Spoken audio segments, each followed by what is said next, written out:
What is new, everyone? And if you have the question, how does Apple Watch Cellular work, or what is the difference between the classic one and the cellular version, or how you can set it up, then you are at the right place. Let's begin right with this video. So if you want to use an Apple Watch and the cellular connectivity, which is basically a way to have internet connection without the need to be connected to Wi-Fi or to your iPhone. Obviously, you can use the internet to do whatever you want, to check emails and stuff, but I'm not gonna be talking about that. You are familiar with this, but how does it work?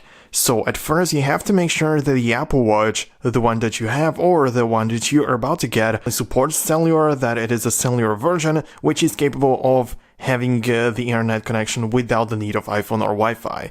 And only the Series 3, 4, and 5 are capable of that. So if you have the first generation of the Apple Watch Series 1 or the Series 2, I'm sorry, but you won't be able to use the cellular features and connect to the internet without the iPhone. But in case you also have the Series 3, 4, and 5, there are two differences. There are two options, of course. You can buy the Apple Watch with and without a cellular. So those obviously that don't support it won't be able to connect to the internet, so you have to make sure your Apple Watch has cellular connectivity. And where do you find that? Of course, you can see it in the product description on Apple's website or wherever you're buying it. You can of course find it on the box somewhere. It should be somewhere here that it also supports the cellular connectivity. Of course, not only in these tiny little small letters, you can find it everywhere. You can ask in the Apple Store. But if you just have the watch, you can also see based on the crown. So if you have the Apple Watch Series 3, the entire crown is going to be red in case you have the cellular version. Since the release of the Apple Watch 4, we have this tiny little red circle around it. And on the Series 5 is the same thing. You can see I have the cellular version of the Apple Watch and it has this red ring around it. So that's how you know this is a cellular version of the Apple Watch. Usually the price difference between the Apple Watch models is about $100 to get the cellular version, so obviously you have to pay more. In this case, you have to really pay attention if it really pays off for you to get it, if you plan on using it, and if it is worth it for you to pay $100 more for the cellular version. Now that we have this out of the way, how does it actually work? How do you put the SIM card into the Apple Watch? It obviously has no ports, you're not able to put it anywhere, and that's why you are only using the virtual SIM card called eSIM. And this is something that you don't really physically have in your hand, and you don't put it into any kind of slots or anything, just like you do it with your iPhone.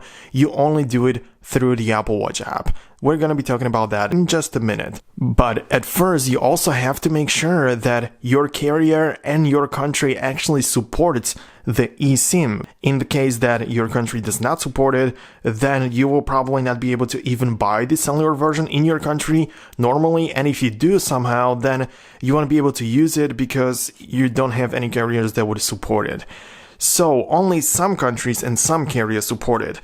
In the description down below in this video, you will be able to find the link that will get you to official Apple's website, which is updated constantly every time there is a new carrier that supports it. And there you can see a list of all of the countries and carriers which give you the option to go ahead and buy the eSIM card that you can use as the SIM card for your Apple Watch. It is pretty much the same thing if you compare it to the dual SIM capabilities of the iPhone. You have one physical spot on the side of the iPhone, and then you have one slot sort of for the virtual SIM card that you can set up in the settings. You only get a number and you put it into the iPhone, and this is how it works. But based on my experience, you're gonna have to pay about $10, or in my area it is 10 euros for additional device. So in case you have, let's say you have a plan that you pay for monthly, and in case you want another SIM card, the virtual SIM card, you will have to pay 10 euros plus every month just so you have another virtual SIM card for your Apple Watch. And in case you have two Apple Watches, then you're gonna have to pay $20 or 20 euros a month plus to your normal plan. So yeah, it's a great thing, but it's not really that available or that affordable right now. So make sure you really, like I said, you really pay attention to if it's actually worth it for you or not. Okay, now let's say you have bought the new eSIM card, and now how do you install it? You have to bring your iPhone and open up the Apple Watch app. If you scroll down here, you can see we have this section called Cellular. You have to open it up, and the first and only option there is to add. And if I do it, it tells me that my carrier does not support it, which is true. But if I use another carrier, then it would give me the option to simply put it there and to simply set it up the way it should be. So I would click on that, and then it would just give me all of the options to go through it and to simply add all of the numbers, like put them in, and based on that, I mean, you have to follow the steps and instructions, but it's just very easy to set it up once you have everything prepared and everything bought. Once you have the support, once you have the series of the Apple Watch that supports it, then it's going to be very easy to put in the numbers and everything, and you will be able to use the Apple Watch and the internet of the watch without any problem. But really quickly, if I have to dive into the topic, if it is worth it to get the eSIM card and use the LTE connection, the cellular connection on the Apple Watch, well, it of course depends. It depends on the person using it, but I would say that it is a really great thing, like not having to rely on the connectivity on the iPhone. I mean, it's just a great thing. For example, if you go running, you just grab the Apple Watch, you take the AirPods, and you can listen to music, you can listen to radios, you can stream Apple Music without any problems. You don't have to download the songs manually to the watch. I mean, you can use the Apple Watch on the go, and if you have some sort of work which doesn't allow you to have phone around, or for example, if you're a student and you just want to take a look at the Apple Watch and browse something without the iPhone, then it may be a great thing. I mean, it depends on the situation, and of course, if your carrier and your country actually supports it. So I would say that this is about it. I want to say thank you so much for watching. Hopefully I gave you some really valuable information, and yeah, just make the decision if you want it or not.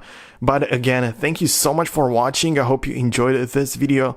Leave a thumbs up if you liked it or found it helpful, and see you guys later in the next video. Of course, don't forget to subscribe to the Apple Facts channel, because that will help us and you stay updated. So thank you for everything. Thank you for your support, and see you guys later in the next video. Peace out.